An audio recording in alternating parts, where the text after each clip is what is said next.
Hola a todos y bienvenidos a nuestro canal con Penny. Hola.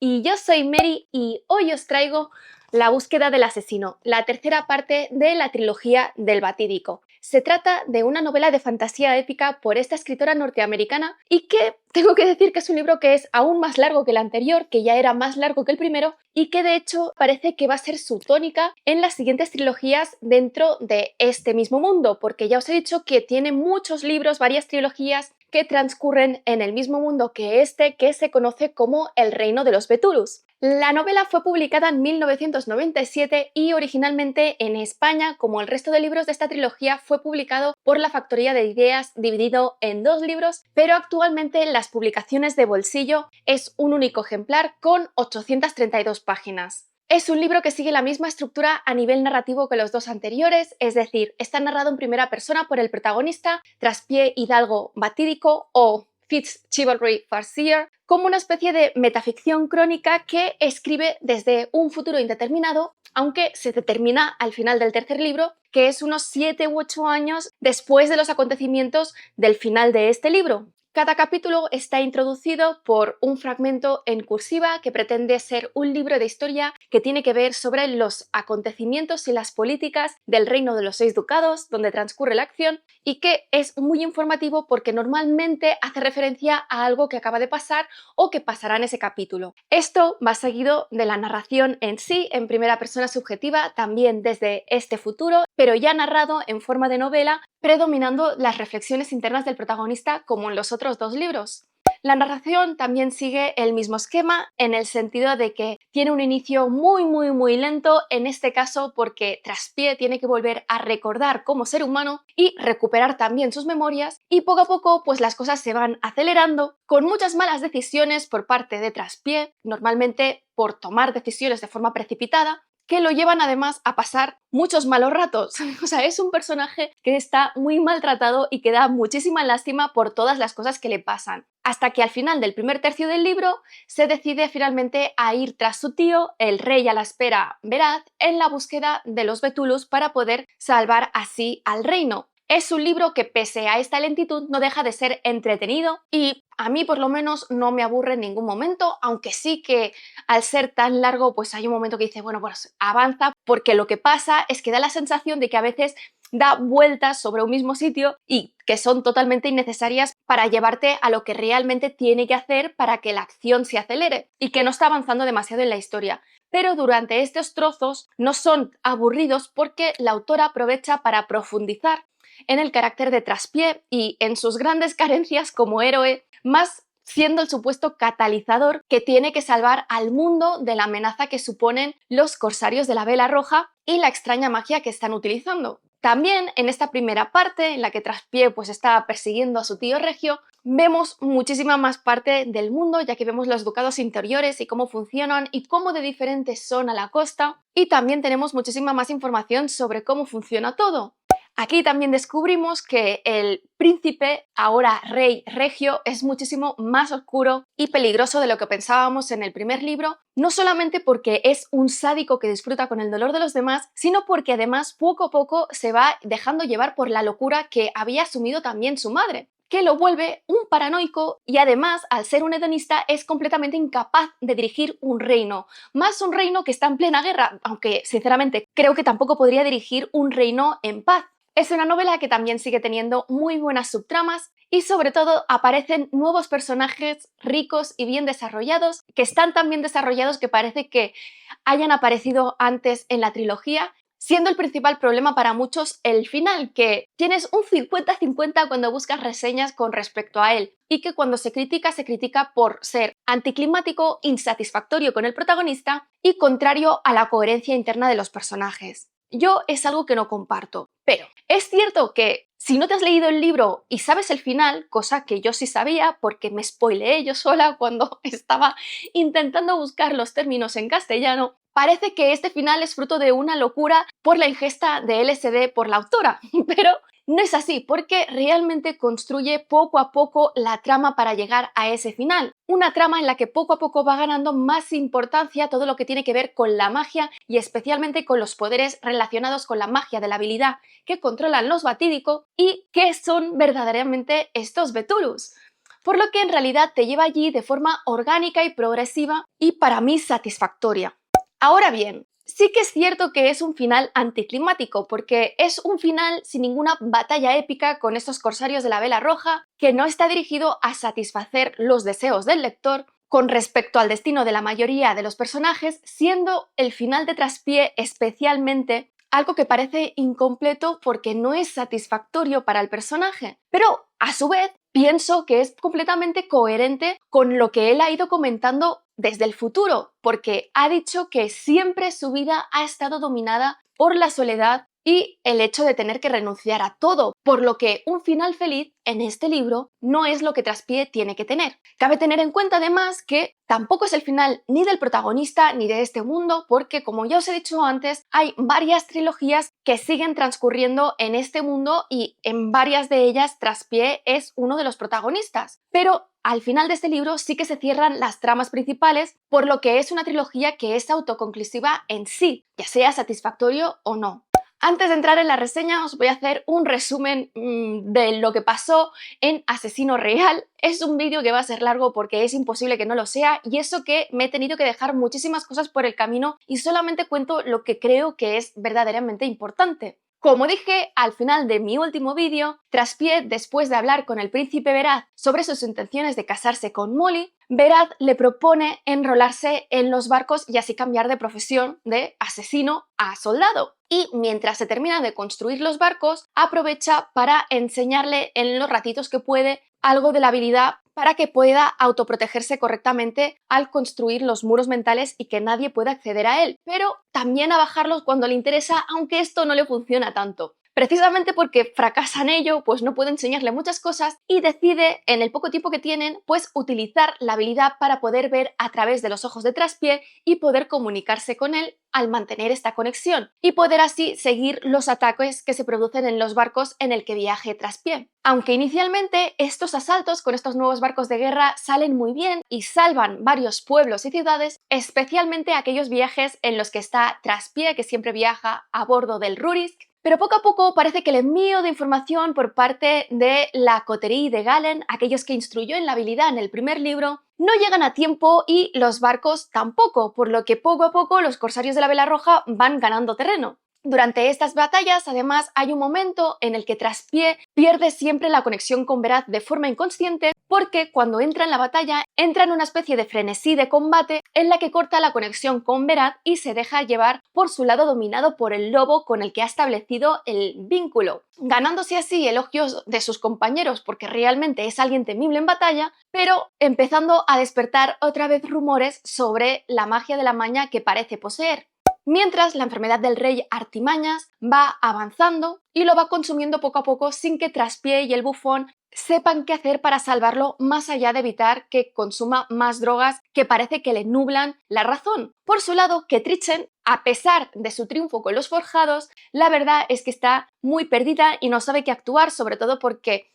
Veraz le presta poco atención debido a todas las funciones que tiene y que encima, cuando ve que realmente nada de lo que hace es verdaderamente eficaz, decide salir en busca de los misteriosos Betulus más allá del reino de la montaña para pedirles que una vez más los ayuden a deshacerse de los corsarios que asolan el reino. Antes de irse, deja a Ketrichen embarazada y, sin saberlo, deja la corte en manos de su hermano Regio, que por supuesto sigue con sus maquinaciones porque no las ha dejado en ningún momento, y que nada más irse hará correr rumores sobre la cordura de Veraz por perseguir una idea tan loca a pesar de que él mismo lo ha alentado para que se vaya de allí. Y además, siembra dudas sobre la legitimidad del bebé de Ketrichen. Pronto también descubriremos que la coterie de Galen le ha sido fiel a Regio en todo momento y que había estado saboteando los intentos de Veraz para salvar al reino y así dejarle solo como opción ir en busca de los Betulus. Por lo que, pasado un tiempo semiprudencial, cuando vuelve Burrick, que formaba parte de la comitiva de Veraz, muy malherido diciendo que los han estado atacando durante todo el camino, anuncia la muerte de Veraz.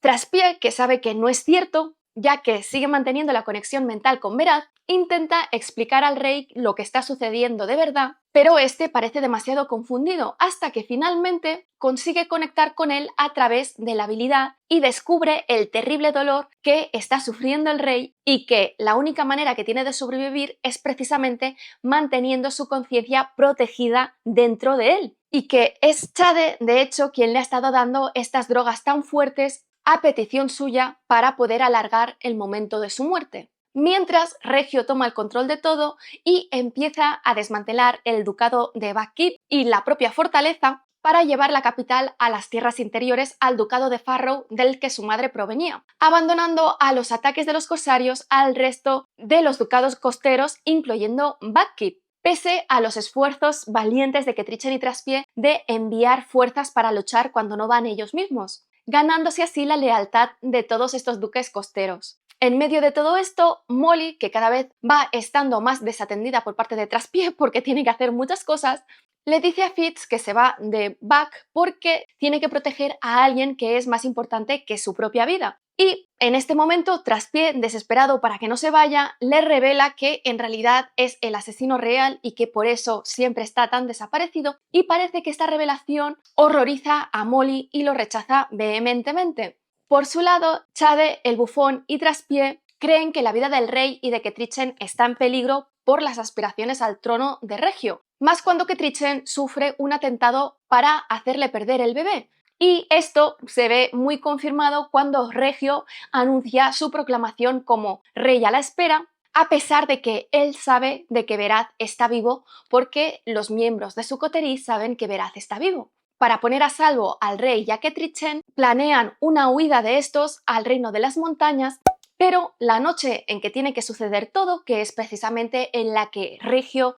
monta una fiesta por todo lo alto para anunciar su coronación como rey a la espera, cuando Traspié va a sacar al rey de la habitación, este le dice que está demasiado enfermo para un viaje tan largo y que quiere morir allí, pero que antes de hacerlo quiere que use la habilidad para poder despedirse de Berath, el único hijo que le queda y que le quiere. Pero antes de poder establecer esta conexión con Berath, una vez entran en el río de la habilidad, que es como este mundo paralelo en el que se conectan las personas que pueden acceder a esta magia, son atacados dentro de esta habilidad por dos miembros de la coterie de Galen, por Serene y Justin, y que son ellos en realidad el origen de la grave enfermedad del rey, porque han estado succionando poco a poco su magia en la habilidad hasta ese momento y utilizan este punto para acabar con el rey y poder así culpar a Traspié porque es él quien está a su lado. Traspié, ciego por la ira y tomando una muy mala decisión, coge la espada del rey, que al final es su abuelo, para asesinar a Serene, y se le escapa Justin, a quien persigue por todo el castillo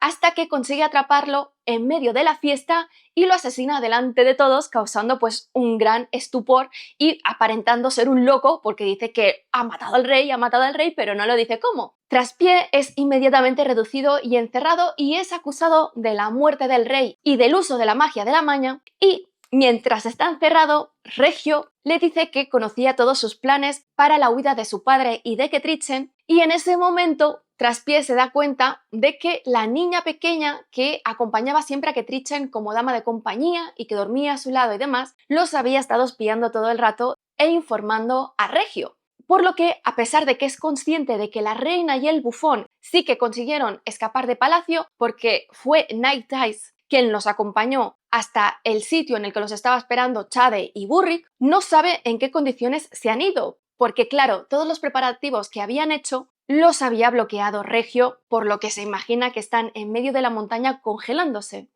Mientras está encerrado, al ser un miembro de la familia real, no puede ejecutarlo sin más porque tanto su madrastra, Lady Paciencia, como los duques de la costa defienden su inocencia y piden un juicio justo. Así que lo que hace Regio para conseguir una confesión de todo esto que no ha hecho, hace que 10 de sus guardias lo acorralen y le den una paliza bestial, mientras Will, otro miembro de la coterie, se dedica a intentar penetrar sus muros mentales para conseguir el control de su mente y que confiese. Finalmente, en una de estas palizas, que realmente él cree que le rompen por dentro, por lo que está muy cercano a la muerte, usa un veneno que Burrick había conseguido entregarle para suicidarse y hacer lo que tanto Burrick como Night Eyes le habían dado a entender, que es dejar que su espíritu escapase al cuerpo del lobo, porque en la mitad de este segundo libro descubrimos que Burrick tiene también la magia de la maña y que precisamente por la experiencia propia que ha tenido con esta magia está tan obsesionado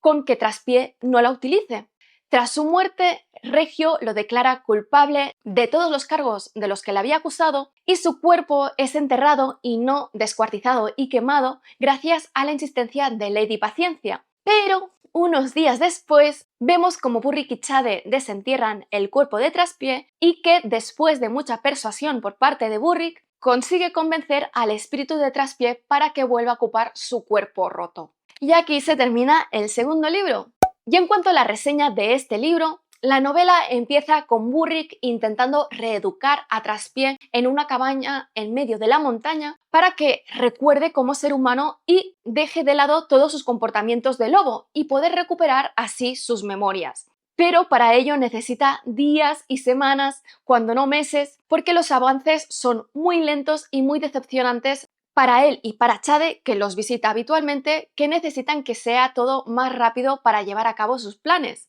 Esto se debe a que, aunque Traspié poco a poco está tomando conciencia de que es humano y teniendo vistazos de sus memorias, rechaza su vida humana porque todo lo que puede recordar es el dolor de las pérdidas que ha sufrido y la tortura que vivió en prisión, estando profundamente traumatizado, y es finalmente el recuerdo de su amor por Molly lo que le insta a cruzar esta línea entre el lobo y el humano. Pero realmente está muy roto y no quiere seguir con estos planes y en salvar el reino porque cree que al haber muerto esto lo ha librado de su juramento. En un estallido de rabia contra Burrick y Chade, consigue que se alejen de él por las cosas que les dice, aunque en realidad ellos dos lo que hacen es darle margen para que tome sus propias decisiones que no ha tomado hasta ese momento. Aunque Chade tiene toda la razón cuando le dice que nunca ha hecho exactamente lo que se le ha pedido y que todos los problemas que ha tenido han venido por sus actos precipitados, pero sí que, a su vez, renuncian a incluirlo en sus planes. Si bien también es cierto que se van convencidos de que Berat sigue vivo y que por lo tanto todas sus acciones tienen sentido. Pero, por lo menos al principio, su estrategia de dejar a Traspié solo para que encuentre su lealtad y vaya a ayudar a su tío Berat no funciona porque lo que le obsesiona verdaderamente es matar a Regio para conseguir encontrar la paz y decide prepararse para ello reuniendo los recursos necesarios para este largo viaje a pie. Pero en una de estas cacerías en las que sale con Night Eyes, pierde la noción del tiempo y de sí mismo y sin darse cuenta se deja llevar por su parte del lobo más allá de lo necesario y pasan semanas sin volver a la cabaña, hasta que se da cuenta de lo que está pasando cuando entra dentro de la cabaña y ve que toda la comida que había estado preparando se ha podrido y se ha estropeado. Y encima se encuentra con un grupo de forjados que están saqueando todo lo que encuentran dentro de la cabaña. Traspié, en una lucha muy desigual como todas las que se enfrenta con un grupo de forjados, consigue matar a uno de ellos y huir como puede, escondiéndose con su lobo hasta estar seguro de que no queda nadie allí, para luego entrar dentro de la cabaña, recoger todo lo que aún puede utilizar e irse dejando al hombre que había matado tirado en el suelo sin darse cuenta de que llevaba una de sus camisas en la que estaba prendida la joya que le regaló su abuelo cuando él era pequeño, y que cuando Burrick, varias semanas después, encuentra el cadáver, quedará convencido que se trata de él por su avanzado estado de descomposición y quedará completamente desconsolado pensando que le ha fallado completamente. Al día siguiente, Traspié inicia su camino a pie para matar a Regio, únicamente con su lobo y también con el objetivo de matar a Will y al resto de los miembros de la coterie que quedan. En ningún momento se plantea revelar que sigue vivo ni a su madrastra, a Lady Paciencia o buscar a Molly. Y para la sorpresa de todos, Lady Paciencia, que siempre había sido un personaje muy recluido y especial, aunque muy buena persona, decide, contra todo pronóstico, tomar el control de la situación y coger el control de Buckkeep del primo al que le había dejado el control Regio, quien de hecho había dejado completamente a su suerte los ducados costeros, incluido Buckkeep, porque en ningún momento les envía ningún tipo de ayuda. Lady Paciencia se dedica a organizar su protección ella sola y con sus bienes personales y aquellos que puede coaccionar de otros nobles para luchar contra los corsarios, proteger como puede al pueblo y reconstruir todo lo que le es posible. Por su parte, Regio no solo ha dejado a más de la mitad del reino a su suerte, sino que en su locura ni siquiera se plantea la posibilidad de que los corsarios puedan llegar hasta el interior del reino. Y parece que estos ducados interiores estén sumidos realmente en un mundo paralelo en el que su población se cree las mentiras de Regio sobre lo que ha sucedido en Buckkeep y con Berath y sobre todo con Traspié, a pesar de que la mayor parte del pueblo está siendo extorsionado y controlado por sus tropas que actúan arbitrariamente y en su propio beneficio. Y a pesar de todo, Regio es percibido como un buen rey, porque encima se dedica a montar circos torturando a los forjados y a perseguir y torturar a todos aquellos que defienden a Berath y que dicen que sigue vivo, así como a los poseedores de la magia de la maña. Todo esto mientras su corte vive sumida en un estupor de las drogas que utiliza Regio y que todo el mundo también utiliza para imitarlo, así con su forma extravagante de vestir, siempre a la última moda, como si nos estuviese acabando el mundo a su alrededor. En su viaje hacia la capital para matar a Regio, Traspié se sorprende con todo esto que descubre que os he contado cuando decide relacionarse con humanos y de hecho salva a uno de estos poseedores de la magia de la maña porque cuando está viendo cómo lo maltratan, escucha una voz que le pide que le ayude. Tras salvarlo, este hombre lo lleva a su guarida donde le presenta al animal con el que él está vinculado, una osa gigante, y a su mujer que está vinculada con un halcón. Y su encuentro con ellos les demuestra que realmente él y Night Eyes no conocen nada de todo lo que pueden hacer con la magia de la maña, pero también que la posesión de ambas magias por parte de Traspié, de la habilidad y de la maña, le da claras ventajas sobre los usuarios de la habilidad a pesar de su falta de control en ambas magias. De camino a Tradeford, Night Eyes y él se separan durante bastante tiempo porque el lobo se encuentra con una manada de lobos por primera vez y no puede evitar seguir su instinto animal e intentar formar parte de esta manada, quedándose Traspié completamente solo porque no tiene el corazón de impedírselo, porque cree que ya está demasiado humanizado.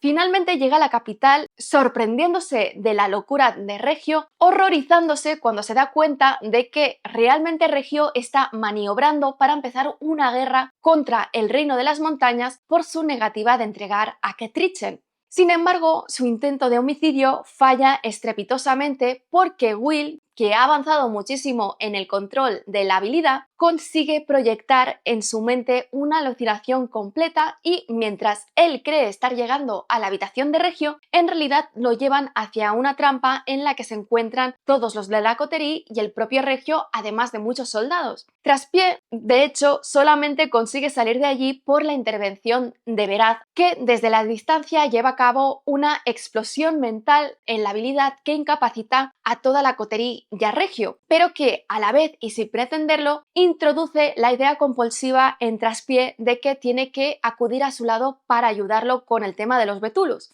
Por lo que, a partir de aquí, Traspié, que asume que ha fracasado estrepitosamente en acabar con Regio, iniciará un largo camino para llegar hasta donde está Berath, teniendo que cruzar todo el reino e ingeniárselas para cruzar la frontera cerrada con el reino de las montañas, mientras es perseguido por todos los soldados de Regio, por los miembros de la coterie, tanto físicamente como en la habilidad, y sufriendo muchos desperfectos físicos por el camino, porque ya os digo que este chico sufre muchísimo. Durante este tiempo tendrá además sueños en la habilidad que él no controla y durante los cuales puede llegar a ser atacado, que le revelan cosas muy importantes en relación a sus seres queridos, destacando todas aquellas visiones que tienen que ver con Berath, que está en un entorno muy raro, pero sobre todo los que tienen que ver con Molly, que se dará cuenta de que cuando la abandonó lo hizo porque estaba embarazada de su hija y quería protegerla, y que Burrick, cuando lo dejó en la cabaña, fue para ir a cuidar a Molly, que ya estaba bastante avanzada en su embarazo y estaba viviendo sin ningún tipo de recurso.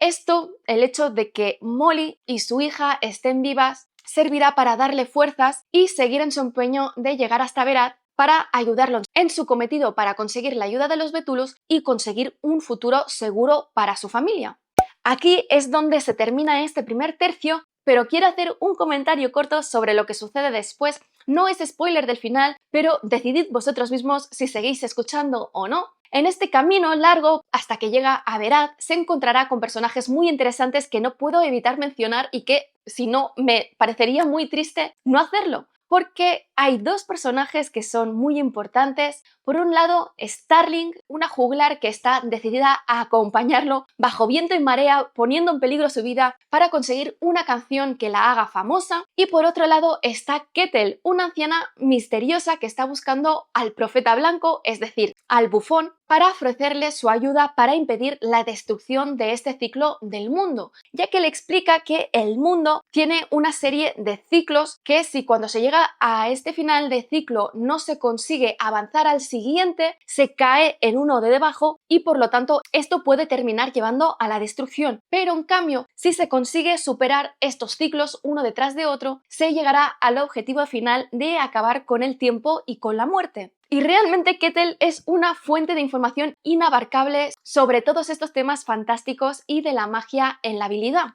Por todo esto que os he dicho, por este inicio lento, no es hasta la mitad del libro más o menos en la que Traspié realmente asume su función como catalizador en las profecías del bufón y el bufón, convencido de que tiene que acompañarlo hasta el final para que estas profecías se cumplan y no se destruya este ciclo, se unirá a él y a Ketrichen junto con Starling y Kettle para ir en busca de Berat y salvar al reino de los 6 ducados. Y tras este vídeo tan largo, espero que os haya gustado. Si es así, dadle al like, dejad comentarios que ya sabéis que siempre los contesto. Si no estáis suscritos, suscribíos y sobre todo, dadle a la campanilla para que YouTube os avise de cuando cuelgo nuevos vídeos, que ya os digo que voy a seguir con esta saga, pero voy a dejar pasar unos meses como hago siempre y que los siguientes libros van a ser Crónicas Marcianas de Ray Bradbury, Vicio Propio de Thomas Pynchon y Melanie, una historia de zombies de M.R. Carey. Y en el ámbito de los cómics, el manga de Orange de Ichigo Takano y Batman Silencio, guionizado por Jeff Loeb y dibujado por Jim Lee. Nos vemos en el siguiente vídeo.